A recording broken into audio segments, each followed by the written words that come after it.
गर्भवती आरती हाथों में खाना लिए तपती धूप में आम के बगीचे में जाती है, जहां उसका पति जमीन पर पड़े आम उठा रहा होता है। अरे आ गई आरती तुम। मैं तुम्हारा इंतजार कर रहा था। आज लेट कैसे हो गई? आप तो जानते हैं माँ जी की तबीयत ठीक नहीं रहती, ऊपर से जेठानी जी हर छोटी बड़ी बात पर लड़ती हैं। उन्हीं की वजह से लेट हो गई। खुद तो सारा दिन एसी वाले रूम में बैठकर आराम करती है और मुझसे नौकरों की तरह 4 मंजिल का काम करवाती है। अब मुझसे बर्दाश्त नहीं होता। घर में बंटवारा हो जाए तो ही अच्छा है। आरती की बातें सुन मोहन उदास हो जाता है। कुछ देर बाद जब आरती घर जाती है तो उसकी जेठानी उससे लड़ना शुरू कर देती है। आ गई महारानी अपने पति को खाना देकर। घर में सिर्फ पति की ही परवाह है, हमारी नहीं। तुमने 4 मंजिल की सफाई तो कर दी, सिवाय मेरे कमरे के। बहू तो हर वक्त छोटी बहू पर क्यों नाराज होती है? माना कि वो गरीब घर से है, पर नौकरानी तो नहीं। ये घर उसका भी है। बेचारी ऐसी हालत में भी पूरे दिन काम करती है। अगर तू अपने कमरे की सफाई खुद कर लेगी तो क्या हो जाएगा? माँ जी, विक्रांत यहाँ नहीं रहते, इसलिए आप इसके साथ रहती है। बहुत अच्छे से जानती हूँ मैं आपको। और तुम खड़ी खड़ी मेरा मुंह क्या देख रही हो? मेरे कमरे में आओ और सफाई करो। भूलो मत, मैं तुमसे बड़ी हूँ। अंजलि अपनी सास की एक नहीं सुनती और जबरदस्ती आरती को सीढ़ियां चढ़ाकर ऊपर ले जाती है और अपने कमरे की सफाई करवाती है। इसी तरह कुछ दिन बीत जाते हैं और एक सुबह जब मोहन आम के बाग को जा रहा होता है तो आरती एक हाथ में मैंगो शेक का गिलास और दूसरे में ग्लूकॉन डी की बोतल लेकर उसे रोक कर कहती है, मोहन जी, मैंने आपके लिए मैंगो शेक बनाया है, वो पी के जाना। बाहर बहुत गर्मी है। आप ये ग्लूकॉन डी लेकर भी जाना। वहाँ काम करते हुए पीते रहना, पानी की कमी नहीं होगी। अरे वाह, पति की इतनी परवाह की। सुबह सुबह मैंगो शेक दिया जा रहा है और रास्ते के लिए ग्लूकॉन डी। पर मेरी जरा भी परवाह नहीं। मैंने कहा था ना मेरे लिए राजमा चावल बनाना, पर तुमने क्या बना कर रखा? कढ़ी चावल। दीदी, राजमा चावल के लिए आपको एक दिन पहले बताना चाहिए था। सुबह सुबह राजमा चावल कैसे बनाती? ठीक है, वैसे ही जैसे अपने पति के लिए मैंगो शेक और कढ़ी चावल बनाया। बस भाभी, बहुत हो गया। अगर आपको राजमा चावल खाने हैं तो आप अपने लिए खुद बनाइए। मेरी बीवी आपकी नौकरानी नहीं है। मोहन बेटा, शांत हो जा। माँ, अब मैं और शांत नहीं रहूंगा। अब तो घर में बंटवारा होगा ताकि भाभी हमें चैन से जीने दे। उस दिन अंजलि खाने के पीछे इतना कलेश करती है कि न चाहते हुए भी आशा को बंटवारा करना पड़ता है। बड़ी बहू, मैंने तुझे आम का बाग भी दिखा दिया। अब तुम दोनों फैसला करके बताओ किसे क्या चाहिए।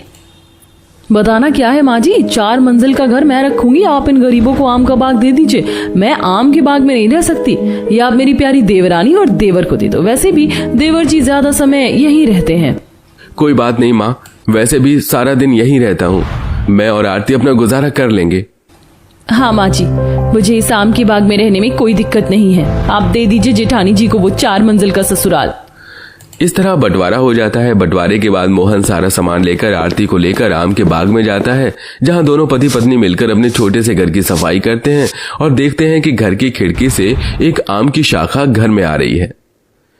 अरे, ये शाखा भी अंदर आ रही है, चींटियां भी हैं। इसको बाद में देखता हूँ। आरती, तुम गर्भवती हो, तुम इस कुर्सी पर बैठकर थोड़ा आराम कर लो। मैं इधर से सारे आम हटा दूंगा और इधर सोने की जगह बना दूंगा। हाँ मोहन जी, हमारा घर तो इतना छोटा है, रसोई किधर बनाएं? आरती, जब तक कुछ दूसरा जुगाड़ नहीं हो जाता हमें घर के बाहर ही रसोई करनी होगी। इस तरह दोनों पति पत्नी मिलकर अपना घर साफ कर लेते हैं और आम की पेटी एक तरफ कर लेते हैं। ऐसे कुछ दिन बीत जाते हैं और एक दिन मोहन बाग में जाकर आम तोड़ने लगता है और आरती घर के बाहर बैठकर खाना बनाती है। कितनी गर्मी लग रही है। शाम हो गई फिर भी धूप नहीं गई। मुझे तो माँ जी की भी चिंता हो रही है। माँ की फिक्र तो मुझे भी हो रही है। बस मेरा काम खत्म हुआ, अब घर में बैठकर आम की पेटियां बनाऊंगा ताकि कल उन्हें बेचने के लिए जा सकूं। और उन चींटियों का भी जुगाड़ कर दिया है मैंने। अब इस तरह दोनों गरीब पति पत्नी अपने घर में बैठकर आम की पेटियां तैयार करते हैं और खाना खाकर सो जाते हैं। पर गर्मी बहुत थी तो वो फर्श पर पानी डालते हैं और दरवाजे पर गीली साड़ी लगाकर आराम से सोते हैं। पर अगले दिन आरती को उठने में देर हो जाती है तो अगले दिन उसे धूप में खाना बनाना पड़ता है और उसे उल्टियां होने लगती हैं। वो जल्दी उठकर उल्टी करने जाती है। आरती, तुम्हारी तबीयत तो ज्यादा खराब हो गई, तुम थोड़ी देर आराम कर लो। मैं आराम करूंगी तो माँ जी के लिए खाना कौन लेकर जाएगा? और आपके साथ आम का बाग भी तो साफ करना है। कितने सारे काम हैं अभी। ये लो, पानी पियो और बस अभी आराम करो, मैं सारे काम कर लूंगा। गर्मी में परेशान मोहन अपनी बीवी को आराम करने देता है और खुद बैठकर खाना बनाता है। कुछ देर बाद वो अपनी माँ के लिए खाना पैक करता है और आरती मोहन से कहती है, आप रहने दीजिए, जाकर आम तोड़ लीजिए, मेरी तबीयत ठीक है। खाना मैं ले जाती हूँ माँ जी के लिए। आरती के काफी बोलने पर मोहन उसे इतनी गर्मी में अपनी माँ से मिलने को जाने देता है और खुद डंडी से आम तोड़ने लगता है। तो वहीं आरती अपनी सास को खाना देकर आती है। समय बीतता है और जहां आरती अपने पति के साथ आम के बाग में गर्मी और धूप से परेशान अपने दिन काट रही होती है, तो वहीं आलसी और कामचोर अंजलि अपनी सास को हर वक्त ताने देती है। ऐसे ही सीढ़ियों से सास उतर रही थी तो वहीं सोफे पर बैठी अंजलि KFC खा रही होती है और आसपास ऑनलाइन खाने के डिब्बे पड़े होते हैं।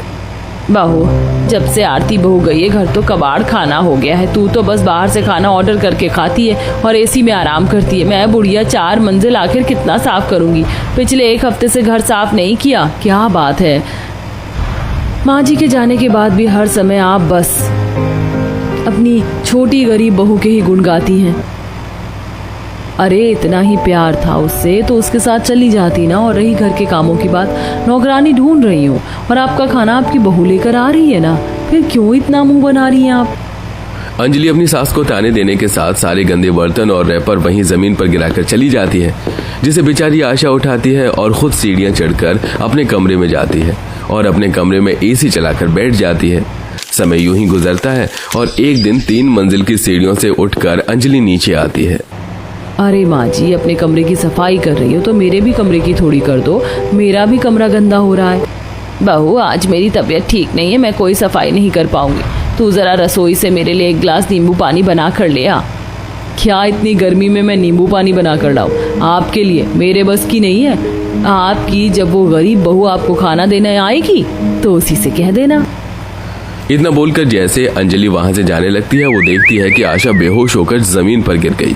ये देख अंजलि डर जाती है और तभी वहां आरती आती है और जल्दी से खाना टेबल पर रख रसोई से पानी लेकर आती है और अपनी सास के मुंह पर पानी के छींटे मारकर उसे होश में लाती है। माँ जी, आप ठीक तो हैं? ऐसे ही आपकी तबीयत खराब रहती है। क्या जरूरत है आपको इतना काम करने की? बहू, अब तू तो है नहीं इस 4 मंजिल के घर में और ये काम चोर कुछ करती नहीं। क्या करूं? खुद सीढ़ियां चढ़ती उतरती और काम करती हूँ। माँ जी, हमेशा तो आप अपनी गरीब बहू की तारीफ करती हो, तो चली जाओ ना इसी के साथ। क्यों मेरे साथ रह रही हो? मैं खुश हूँ इस गंदगी में। अपनी सास को ले जाओ अपने साथ, मुझे नहीं रखना इन्हें। गलती करी मैंने ये सोचकर कि तेरा पति यहाँ नहीं है, तू अकेले कैसे रहेगी 4 मंजिल के घर में, इसीलिए मैं यहाँ रह गई। पर मुझे लगता है अब मुझे यहाँ से चले जाना चाहिए। चल बहू। उस दिन आशा दुखी होकर आरती के साथ उसके आम के बाग घर आ जाती है, जहां अब एक वक्त का खाना गर्मी में आरती बनाती तो वहीं दूसरे वक्त का खाना आशा। और कई बार जब आशा खाना बना रही होती तो आरती बैठकर पेटी में आम भरती और मोहन पेड़ से आम तोड़ कर लाता। समय ऐसे ही गुजरता है और बहुत जल्द विक्रांत घर आ जाता है और सभी के कमरे में एक एक करके जाकर ढूंढता है। अंजलि, सब कहाँ गए? घर में कोई नजर नहीं आ रहा है और घर इतना गंदा क्यों है? आप यहाँ नहीं थे इसीलिए आपको कुछ नहीं पता। वो गरीब आरती पता नहीं खुद को क्या समझती थी। महारानी खुद अलग हो गई तो मैंने भी कहा ठीक है, मैं अपने 4 मंजिल का मकान नहीं छोड़ने वाली। बंटवारा तुम्हें चाहिए तो तुम जाओ आम के बाग में। और उनके पीछे माँ जी भी चली गई। तुम मेरे परिवार के साथ ऐसा कैसे कर सकती हो? तुम जानती हो ना मोहन की बीवी गर्भवती है, बाहर इतनी गर्मी है, पर तुमने उन्हें हिस्से में आम का बाग दे दिया। अरे 4 मंजिल का मकान था तो 2 मंजिल उसे दे देती बंटवारे में। तुम्हें बहुत शौक है ना इस 4 मंजिल के घर में रहने का। तुम खुद रहो इस 4 मंजिल घर में। जहां मेरी माँ और मेरा परिवार रहेगा मैं भी वहीं रहूंगा। इतना बोलकर विक्रांत अंजलि को वहीं छोड़कर तपती धूप में 4 मंजिल की सीढ़ियां उतरकर आम के बाग में जाता है और मोहन के साथ रहने लगता है। अब घर में अंजलि अकेली थी, उसका कमरा काफी गंदा हो चुका था, तो अब वो सास के कमरे में जाती है जहां रोज वो बाहर का खाना खाती और रैपर वहीं छोड़ देती। इस तरह 4 मंजिल के कमरे उसने गंदे कर दिए थे, जिसके चलते रोज बाहर का खाना मंगवा कर खाने की वजह से और AC में बैठने की वजह से अंजलि की तबीयत खराब हो जाती है और जैसे वो बेड से उठती है उसे चक्कर आने लगते हैं। मैंने बंटवारे में अपनी गरीब देवरानी को आम का बाग दे दिया और खुद 4 मंजिल का घर रख लिया। पर मैं इस 4 मंजिल घर में बिल्कुल भी खुश नहीं हूँ। ये घर मुझे काटने को दौड़ता है। जब आरती मेरे साथ रहा करती थी और मुझे हल्का सा जुकाम हो जाता तो वो सारी रात मेरे पास बैठा करती थी, मेरी सेवा करती थी। पर फिर भी मैंने उसे हमेशा भला बुरा ही कहा। माँ जी ने भी मुझे समझाया, मैंने उन्हें भी खुद से दूर कर दिया। शायद इसी की सजा भगवान मुझे दे रहा है। पर अब मुझे अपनी गलती सुधारनी होगी। मैं आज ही जाऊंगी और मैं सबसे माफी मांग के उन्हें यहाँ लेकर आऊंगी। अंजलि को अपनी गलती का एहसास हो जाता है और वो रोती हुई अपने 4 मंजिल के मकान से बाहर आती है और अपनी देवरानी के पास जाकर उन सभी से अपनी गलतियों की माफी मांगती है, जहां सभी आम के बाग में खाना खा रहे थे। मुझसे बहुत बड़ी गलती हो गई। ईंट पत्थर से तो मकान बनता है, घर तो तब बनता है जब अपने साथ होते। इस गर्मी में आप लोग कैसे रह रहे हैं? मैं आप लोगों को और आम के बाग में नहीं रहने दूंगी। आप सब मेरे साथ चलिए, नहीं चाहिए मुझे कोई बंटवारा।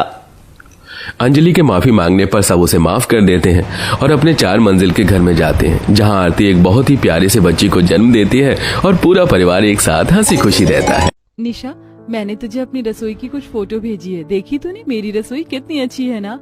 हाँ अनीता, तुम्हारी रसोई तो सच में बहुत अच्छी है।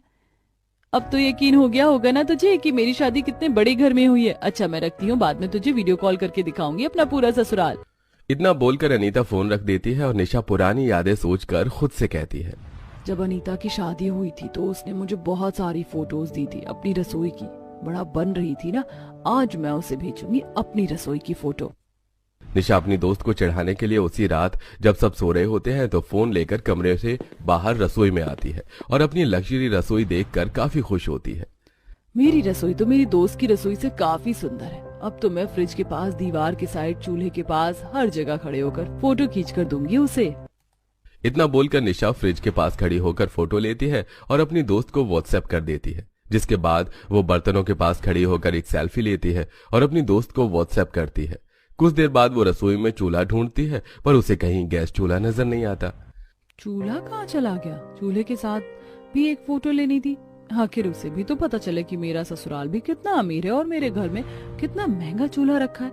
एक काम करती हूँ, इधर उधर देखती हूँ, क्या पता कोई नई तकनीक का चूल्हा हो जो मुझे नजर ही नहीं आ रहा। इतना बोलकर निशा सब जगह चूल्हा देखती है, यहाँ तक कि कबर्ड तक खोल कर देखती है, पर उसे पूरी रसोई में कहीं भी गैस चूल्हा नजर नहीं आता। चूल्हा कहीं नजर नहीं आ रहा। खैर इतनी फोटोज काफी हैं, यही भेज देती हूँ। शायद माँ जी ने कहीं रखा होगा चूल्हा संभाल के। निशा सारी फोटो अपनी दोस्त को व्हाट्सएप कर सोने के लिए चली जाती है और अगली सुबह जब उसकी पहली रसोई होती है तो उसके कमरे में उसकी सास आशा और नंद करिश्मा आती हैं। अरे वाह भाभी, आप तो बड़ी जल्दी तैयार हो गई।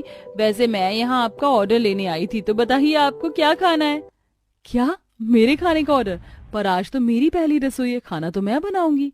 हमारे घर में तो चूल्हा ही नहीं है, फिर तू खाना किस पर बनाएगी? पर फिर भी अगर तुझे अपनी पहली रसोई करनी है तो तू खाने में वेजिटेबल सैंडविच और कुछ फ्रूट चाट बना लेना। क्या रसोई में चूल्हा नहीं है?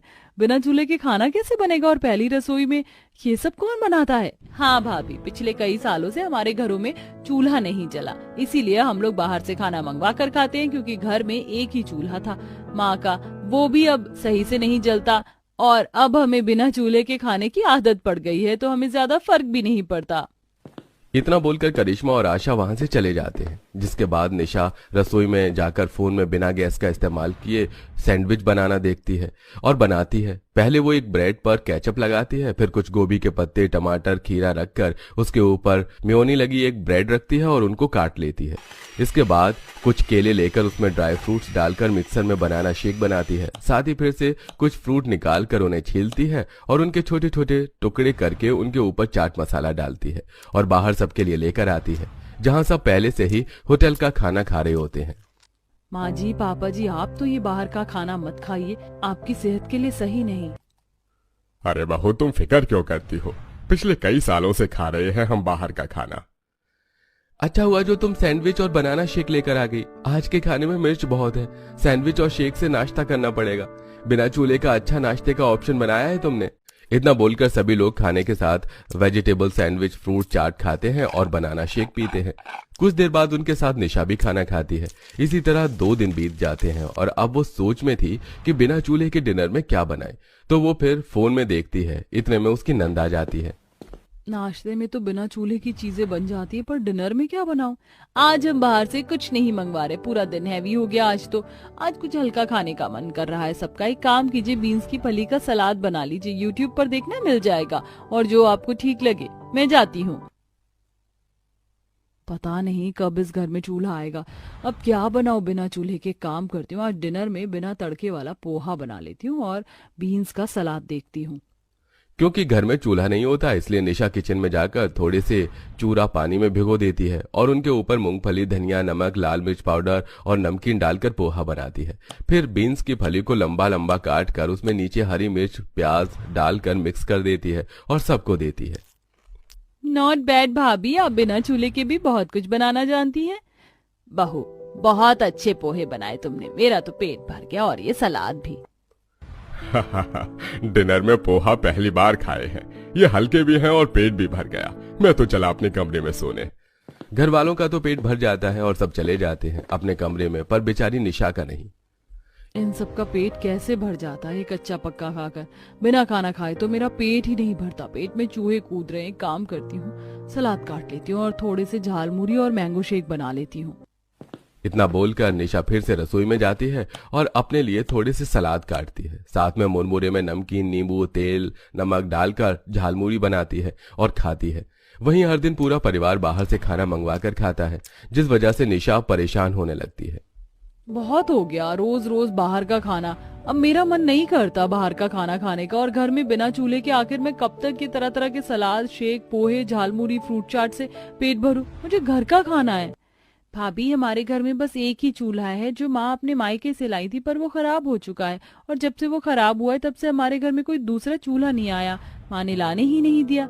बस यही वजह है कि हम लोग बाहर से मंगवा कर खाते हैं, और अब हमें बाहर के खाने की आदत हो गई है। धीरे धीरे आपको भी आदत हो जाएगी हमारी तरह। मुझे नहीं डालनी बाहर के खाने की आदत, और इस कच्चे पक्के खाने की भी। माँ जी, आप अपना वो खराब चूल्हा मुझे दे दो, मैं खुद ही उसे ठीक करके खाना बना लूंगी। बहू इतनी जिद कर रही है तो मैं अपने मायके का चूल्हा तुझे दे देती हूँ, पर उसे संभाल के रखना, और उस चूल्हे के अलावा मेरे घर में कोई दूसरा चूल्हा नहीं आएगा। ये बात भी कान खोल कर सुन ले। आशा अपने मायके के चूल्हे को छोड़ना नहीं चाहती थी और ना ही घर में कोई नया चूल्हा चाहती थी, पर यह सब जानने के बाद भी निशा जबरदस्ती अपनी सास से उसका पुराना चूल्हा निकलवा लेती है और उसको साफ करके खाना बनाने की तैयारी करती है। आज कितने दिनों बाद मैं अपने हाथ के पुलाव खाऊंगी। निशा पुलाव बनाने के लिए कुकर में रख देती है, पर चूल्हा इतना धीरे जलता है कि 3 घंटे में 2 सीटी आती है। फाइनली 2 सीटी तो आई, वरना मैंने तो सोचा था कि आज मेरे पुलाव बन ही नहीं पाएंगे। बड़ी मुश्किल से निशा पुलाव बनाकर बाहर आती है और पुलाव की खुशबू सभी के नाक में चढ़ जाती है। हा, तुम्हारे पुलाव की खुशबू, ओहो, मजा आ गया, बहुत अच्छी आ रही है, थोड़ा सा टेस्ट तो करवाना। बहू, बहुत दिन हो गए हैं घर का खाना खाए हुए, थोड़ा मुझे भी देना। पुलाव की खुशबू अमित और विनोद को इतनी भाती है कि वो दोनों भी काफी दिनों बाद घर का बना हुआ खाना खाते हैं। खाना खाने के बाद जब निशा बर्तन धोने जाती है तो वो देखती है कि सारे बर्तन काले हो गए हैं और बर्तन धोते हुए उसके हाथ भी काले हो गए हैं। मेरा हाथ देख रहे हो? वो चूल्हा इतना धीरे जलता है और इतना काला फेंक रहा है कि सारे बर्तन काले हो गए, और उन्हें साफ करते हुए मेरे हाथ भी। हाँ, तो किसने बोला था माँ का खराब चूल्हा इस्तेमाल करने को? मैं सारी जिंदगी बाहर का खाना नहीं खा सकती, और हम नया चूल्हा घर में ला नहीं सकते, इसलिए बनाना पड़ा। हम माँ जी के चूल्हे को ठीक तो करवा सकते हैं ना। माँ के सामने मत कह देना ये बात। माँ के हिसाब से अगर हम कुछ भी चीज ठीक करवाते हैं तो ठीक करने वाला ओरिजिनल सामान निकाल लेता है, और माँ अपने मायके के चूल्हे से बहुत प्यार करती है, उसके साथ कोई कॉम्प्रोमाइज नहीं करती। इतना बोलकर अमित वहां से चला जाता है, और इसी तरह निशा आए दिन कभी दाल चावल तो कभी दही तड़के के साथ चावल बनाकर खाती है, और धीरे धीरे घर वालों को भी घर के खाने की आदत हो जाती है। और ऐसे ही एक दिन पूरा दिन लगाकर घर वालों की डिमांड पर निशा बिरयानी बनाती है, और पूरा किचन गैस के धुएं की वजह से काला हो जाता है। भाभी, बिरयानी तो आपने बहुत टेस्टी बनाई है। टेस्टी तो बनेगी ही ना, आखिर इतना टाइम जो लगा है, पूरे 8 घंटे में बनकर बिरयानी तैयार हुई है। पूरी रसोई गंदी हो गई, इतना धुआं फेंक रहा है वो चूल्हा, और ऊपर से बर्तन भी काले होते हैं। माँ जी, घर में एक नया चूल्हा ले आओ ना, या उसे ही ठीक करवा दो। बाहू, हमें तो बाहर के खाने की आदत है, तुझे ही परेशानी है। खाना है तो बाहर का खा, वरना इसी चूल्हे के साथ एडजस्ट कर। आशा की बात सुनकर निशा का भी मुंह बन जाता है, और वो उस दिन खाना न खाकर कमरे में चली जाती है।